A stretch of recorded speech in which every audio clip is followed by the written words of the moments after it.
Welcome friends to another r/am I the jerk video. Would you be the jerk if you missed your own best friend's wedding? We'll find out about that, but first, a story from Nasio Jar 2013. Am I the jerk for making a pregnancy jar? My husband and I have been married for 6 years, still don't have kids. We want them, but it's still not happening. Friends and family are causing us constant stress about having a baby soon, but it's obviously something we can't control. We only wish that they'd stop, but to no avail. So what I did was come up with an idea, stupid I know, and that is that I have an empty jar and call it a pregnancy jar. I carry it with me in my bag whenever I'm with friends and family, and every time someone asks about when my husband and I are gonna have a baby, I pull my jar out and ask them to drop $1 in there for asking. I'd get puzzled looks, but they reach out for their pockets, wallets, or purses and pull out $1 and put it inside the jar. It actually worked because most of them stopped asking after 4 months. Last week we had dinner at my parents' house.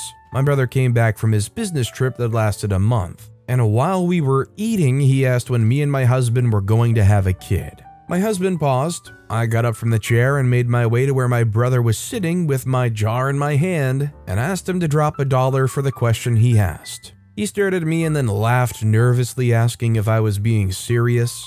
Everyone was looking at us. He said no, he didn't have to pay me, but I told him he didn't have to ask either, so here we are. I could tell he felt embarrassed. He immediately reached out to his pocket, pulled out his wallet, and put $1 in my jar. I made my way back to my seat and sat down and resumed eating like nothing happened. It got awkward afterward. Mom pulled me into the kitchen later to tell me that I embarrassed my brother in front of his wife and family and said that I should quit acting childish by running around with a jar demanding others put money in it, and I told her they should quit asking then. She went on about how they're just worried for us since we're in our mid-30s and don't have much time left if we want at least one healthy baby. I got upset and she started arguing. My husband and I left and we haven't seen them in days. Except I got a call from my sister basically siding with my mom and the others, saying I'm being childish. So am I the jerk for this? I think OP's not the jerk, as long as the brother was told beforehand that they should stop asking or outright that they shouldn't ask to begin with. Do you guys think OP's a jerk for stopping what they're doing, getting up from the dinner table, and putting that pregnancy jar in front of them saying, cough up, put $1 in there?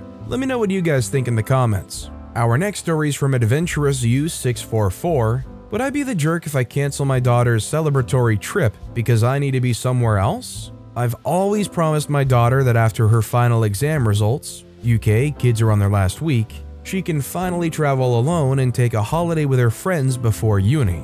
My daughter and her friends have been planning it for a while, and me and the other girls' parents are funding the trip and are all excited for them to finally travel on their own. They've planned it to be a week long. But I've just found out that my sister will be having her first child, my nephew, and has invited me to spend the week with her, her partner, and the baby. And it's the same week my daughter would be away. And I desperately want to be with my sister and spend time with the newborn, but it would mean traveling across the country for a week. Where my sister lives is further into the countryside and often has dodgy reception, so chances are I wouldn't be receiving many calls there. I feel pretty uncomfortable with my daughter being away when I'm not home because what if she had an emergency and needed me to come get her? I probably wouldn't get her calls, and if I did, I wouldn't be in the right position to plan something for her. Obviously, the ideal situation was for me to be at home so I could be easily accessible to her. Will I be a huge jerk if I withdrew my daughter from the trip?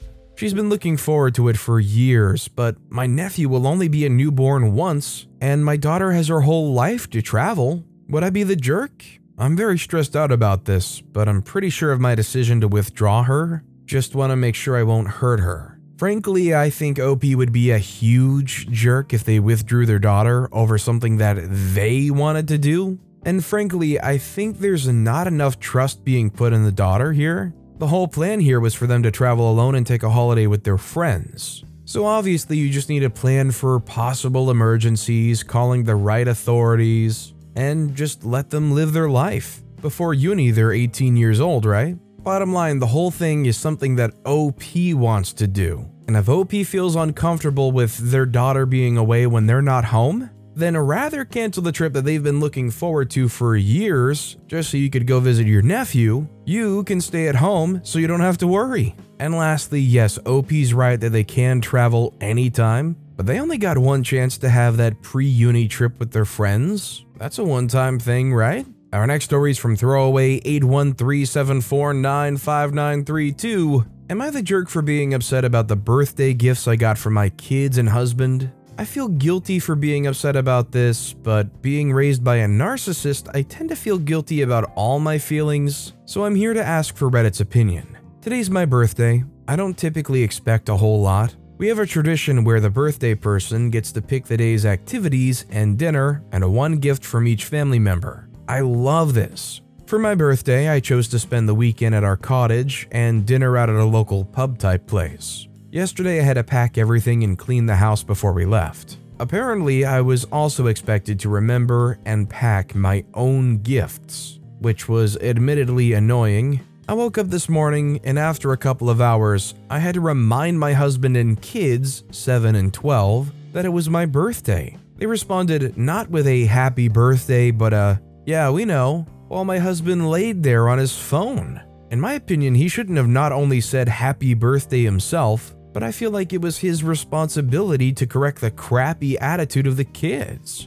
I start coffee and prep for making breakfast. I sit down with my coffee and open my gifts. Background: I was a little bit nervous because a couple weeks prior, my husband informed me that he maxed out his credit card. When I probed for more info, he explained that he got carried away with my birthday. One of the gifts was something that I'd asked for and was great, but I felt so insulted by the other two. The other two gifts were toys. Toys that I'd mentioned getting for my kids. I don't collect toys. These are 100% for my kids. My husband had asked me for a list months ago, and I'd given him about 20 ideas. Nothing expensive, just things I wanted for me. I don't even feel like I particularly needed anything on the list, just something picked out with thought. For me though, he didn't even remember to bring or remind the kids the homemade cards they made. My favorite part. I went back to preparing breakfast for everyone, and then my husband wanders into the kitchen expecting a thank you and a hug, and I just couldn't do it. I'm so frustrated and angry. I feel invisible. After 17 years together, he didn't know that I don't collect toys? I'm now sitting in my room with the door closed trying to compose myself, feeling guilty for crying over gifts. Am I the jerk? So me, myself, I think OP's definitely not the jerk. It seems like they had pretty clear expectations of how they would expect their birthday to go. You know, feeling celebrated, feeling like everybody wanted to, participate in each element of somebody's birthday. And not only just somebody's birthday, but their mom and wife's birthday. Even the gifts alone, even though the gifts suck, it's the fact that it's your birthday and your kids and your partner are not even doing anything to celebrate it, not doing anything to make you feel special or make you feel appreciated. I don't think it's crazy to feel the way OP does at all. Our next story is from North Discount 736. Am I the jerk for belittling my friend's grief after she named her daughter after my deceased one and refusing to be her daughter's godmother? I have 4 children, with my youngest Luli having passed away 3 years ago at 2 years old. One of my close friends since high school, Jane, was Luli's godmother, although she wasn't heavily involved in our lives as she was a chronic traveler. Last month, Jane had her first child. They kept the gender a secret, but Jane and I talked everything babies together as I'm her closest friend who has children, including names. When we talked baby names, Jane said that she wasn't going to do middle names for her kids as she found them pretentious.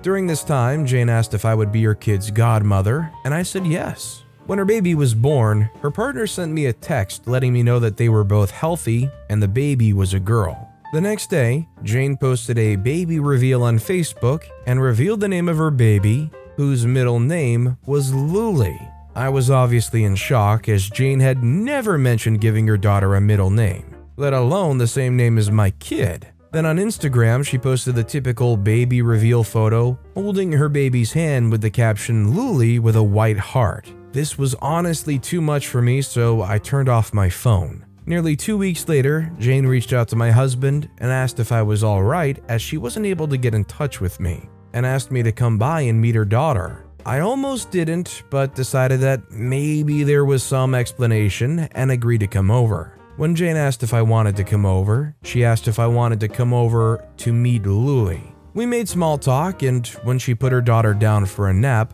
I brought it up and asked her why her daughter's middle name is Luli. Jane told me she loved the name Luli since I'd used it, and since she was Luli's godmother, she used it as her daughter's middle name to honor my daughter. I asked why she didn't tell me she was planning on honoring my daughter, and that I was blindsided finding out via social media. She told me that she'd just given birth and was recovering from the experience, which I 100% understand. But when I asked if she had decided to honor my daughter before or after she'd given birth, she asked me to leave. A few days later, she called and talked to me about her daughter's upcoming christening and our role as godparents. I cut her off and told her that I was sorry, but I wasn't able to be her kid's godmother. She didn't take this well and claimed that she was allowed to honor my daughter as she was her godmother. I can't hog her grief, and that I can't prevent everyone from using the name Luli just because my dead daughter had the same name. So I'm here on Reddit for an outsider point of view. I obviously can't claim the name Luli, nor do I want to micromanage how someone else grieves. I'm definitely not looking at this from an unbiased perspective, and if I'm overreacting or being irrational over this, I want to change that. Am I the jerk? Also, before it gets mentioned, I've been in therapy since Luli was sick, so I don't need that recommendation, I'm already on it. I think OP is definitely not the jerk.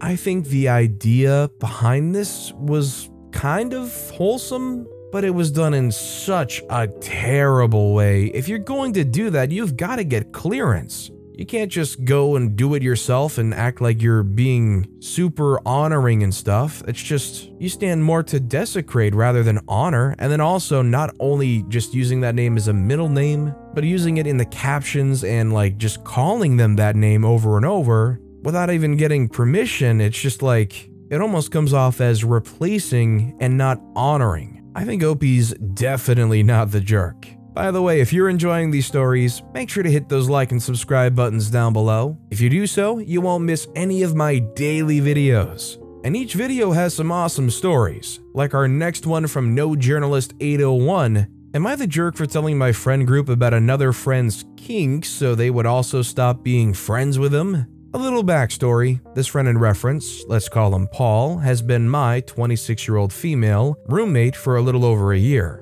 We've been good friends since college, and we've also maintained our friend group from college as well. Recently, I started to notice something odd. My underwear has been frequently disappearing and reappearing in my drawer. At first, I didn't notice anything, but occasionally I would notice that some pairs that were supposed to be clean had a strange smell.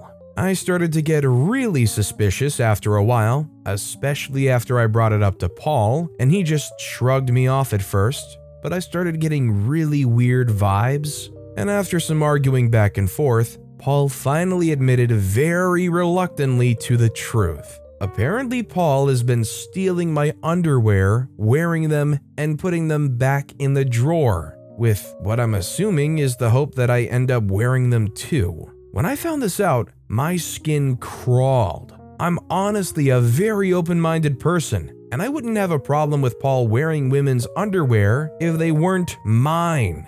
And he also confessed that he'd been doing it for months. I felt so violated by this and told him that he would have to leave immediately. Luckily, he agreed and left that night, and has been crashing on a work friend's couch while he looks for a new place. He said that he was really embarrassed and understood why I was no longer comfortable being friends with him. The only thing he requested was that I not tell our mutual friends. But I couldn't not tell them, considering they were all wondering why Paul had to leave so suddenly and why we weren't friends anymore. They knew something had gone down, and when they asked, I just told them because I honestly needed support about the whole thing, and I also knew that there was no way I would be able to keep hanging out in the group if Paul was going to be there. Everyone was really shocked and understood my decision. Paul confronted me over text about it, telling me that I was wrong to share his kink with the whole group and that it was his private information. But I told him that I was allowed to tell my friends about how his actions affected me, considering he went against my privacy and violated not only my trust,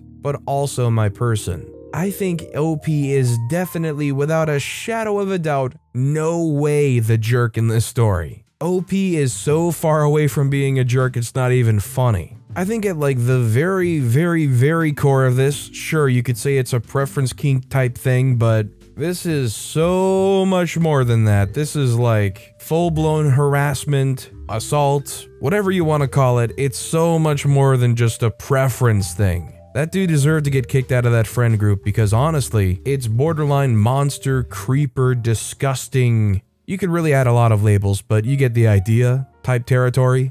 Our next story is from Sav16. Am I the jerk for running away from my dad's family after I found out that I was gonna have another sibling? Just a little background. I, 14-year-old female, grew up with my dad and stepmother, aka my dad's official wife. 5 years ago, my dad cheated on my stepmom and he got his mistress pregnant. Let's call her Emily.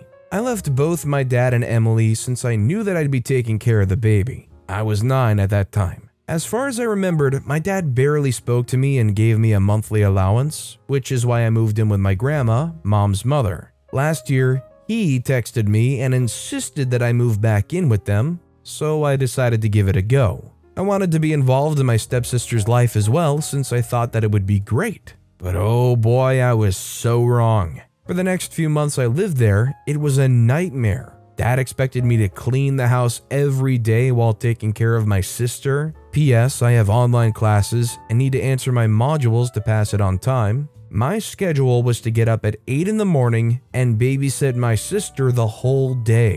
At 9 p.m. to 4 a.m., I would answer my modules, which was exhausting. I never got the chance to attend any of my online classes because of it. So when my dad announces that Emily is 4 months pregnant, I was furious knowing that I would be the one taking care of the baby. I had an argument with my dad and confronted him about the situation, and he said, "You're free to go back to your useless mother. I don't care anymore." I thought that my dad's family side was going to be angry at him, but instead they told me that I have to accept it and play the role of a good sister. But I wasn't having it. I immediately texted my mom, and since it was lockdown, it took her days to find a ride for me to go back into my grandma's place. It was a good time for me to go since they would be at the hospital for checkups. But before I left, I texted my dad saying, "Dad, I'm going home."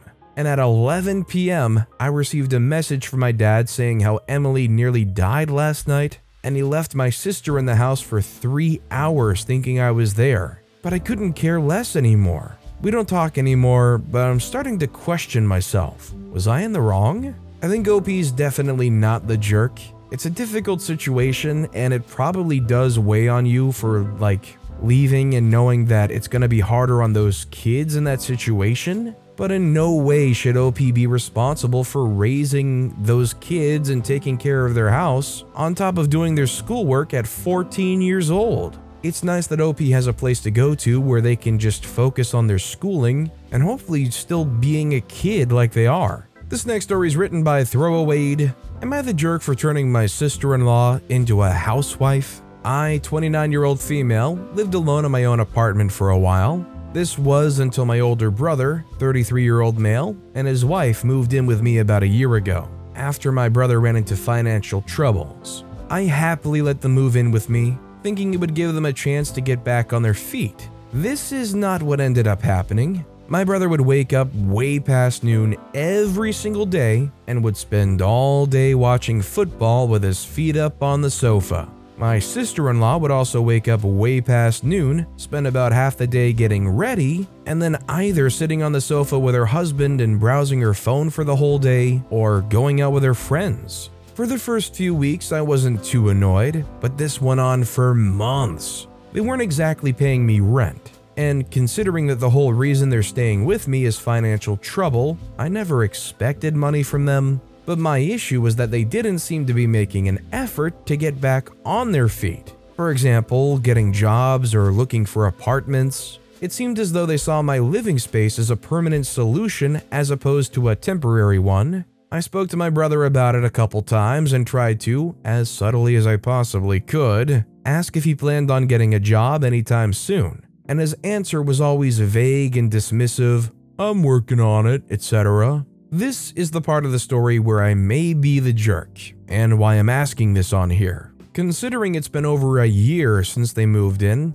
I began asking the both of them to do some chores around the house. For example, laundry, sweeping, hoovering, mopping floors, washing dishes, etc. I wasn't trying to be malicious. I just thought they might as well help me out if they're gonna permanently live with me. My sister-in-law always seemed annoyed by this, but never told me no. My brother, on the other hand, was a different story. A few days ago, he approached me, quite irritated, and asked me why I was trying to turn his wife into a housewife. He accused me of forcing both of them to clean and cook and do things just because I'm getting too lazy to do them, and said it was disrespectful to make my guests do my housework. I tried to point out, as calmly as I could, that they've been living with me for over a year now, so I no longer considered them guests. They clearly weren't planning on moving out anytime soon, so they might as well pull their weight. My brother thinks I'm a jerk, and told me that my sister-in-law feels like she can't say no to me regarding housework, and that I've made my home an uncomfortable environment for her due to my behavior. It's become awkward now, and I think I've made a mistake. Am I the jerk? First of all, very bluntly, no, OP's not the jerk. You know why the sister-in-law is uncomfortable and feels like they can't say no? Because they aren't doing anything. They aren't paying rent, they weren't doing any other chores, they weren't providing food, they probably weren't paying for any other bills for the household. So yeah, maybe that's guilt that they're feeling? Honestly, it's the least they could do to go pick a broom up and sweep around if they're not going to do anything else and still mooch. Frankly, what OP needs to start saying is they need to find a job soon, and that they need to wake up about how ridiculous it is for them to be complaining about doing chores. I would also just say, don't let them get by saying that they're looking for work. Like, they actually need to be trying, like maybe they need an actual 2-month deadline or something. Our next story is from Huckleberry Big 6564. Am I the jerk for treating my little brother like my son and refusing to treat him differently when he asked me to? I, 27-year-old female, am much older than my little brother, 15-year-old male, and yes, we have the same parents. I'll admit, I don't see him as my brother much and I'm kinda motherly to him. Our parents are amazing, but I still sometimes feel protective of him, and I don't know why. My brother stopped coming to me for advice when he realized that everything I would tell him would just be the same thing that our mom and dad would say, which makes me feel sad. Yesterday, my brother visited me at my house. Our parents and him only live 30 minutes away, and one of the first things he asked was if we could have a more typical little brother, big sister, although he's way taller than me now, relationship rather than me being a bit of a second mom. I said I couldn't because no matter how hard I try, I can only see him as a little kid that I always took care of and cuddled, and not someone who I grew up with. He got upset at me and told me that he didn't need another freaking controlling butt parent. I'm kind of conflicted on this one because from what OP's telling me, it doesn't sound ridiculous. Like coming from the taking care of and cuddled and being sweet to them side of things, it doesn't sound like crazy unreasonable for a sibling to be like that. But then for his reaction at the very end, it tells me that there's a lot more kind of going on here, I feel like. The bottom line is, he asked that you stop mothering him. The right thing to do is to try to respect his wishes. Would you guys say that OP is the jerk here? Let me know what you guys think. This next story is from AITA For. Am I the jerk for not giving up a house I inherited? I, female, 29, was raised in a Christian household. With that came gender roles that were ingrained in me at a young age. My granddad, however, hated that my parents taught us this way, and as I got older, I did too. Because of this, I became very close with my grandparents instead of my own parents. I also have an older brother that my parents labeled the second king of the house. For more info, important, my grandparents lived in a beautiful house that had no neighbors, many trees, and a garden. They paid off the house after years, and it was very special to them. My granddad also had bad problems with his back and a condition that would get worse until he couldn't go anymore. After my grandmother passed, he got worse and ended up needing at-home care. He didn't want a stranger in his home, so that wasn't an option. I think it was due to my grandmother's passing. My parents preached that it was punishment for all his sins, so they wouldn't take care of him and were planning on putting him in a home. I decided to stay with him since it would just be easier. My job can be worked effectively at home, and he'd get care from someone who isn't a total stranger. In the time I took care of him, we filled the home with the love and laughter my grandmother brought to it. As my granddad got worse, not a single call. Not from my mom or dad or my brother. We were joking about it once and he said, "Maybe I should just give you Missy, the house's name, instead of your dad. He's just gonna give it to your brother anyway." He laughed after he said that, so I assumed he was joking. Fast forward, the worst happened. I was the one who found him. Had to make the call. All of it. As much as I was pushed away from my parents, I didn't want them to find out the news from a random person. The funeral was the first time I ever truly connected with my parents in years. We hugged and cried together and we were all vulnerable. But then it came time for the will. Now, it wasn't some telenovela with all the dramatics, but it was intense. The house that was supposed to be my dad's became mine, as well as many other things that my dad planned on giving to my brother. I was accused of manipulating my granddad into giving it to me, and my brother was just yelling. A week after, my brother came to the house in tears. He was begging me to give him the house since his was too small for his wife and baby. He argued that because it's just me and my husband, and we don't want kids, I don't need it. I told him to leave and felt horrible. I feel like a jerk and so does my family. He's right, I don't need the house. My job pays me good money and I could easily just live somewhere else. On the other hand though, my granddad wouldn't want him or my dad to have it. I'm at a loss here. Am I the jerk? I think OP's definitely not the jerk. First of all, OP was the one willing to go out there and actually care for the grandpa. Sure, OP did manipulate them by showing that OP was the only one that cared. OP earned that house, put love and care into that house, and is the only one that actually appreciates that house the way it should be appreciated for all the memories that were made inside it. Plus, it's their inheritance, so everybody else can buzz off. And our final story of the day is by Throwaway79.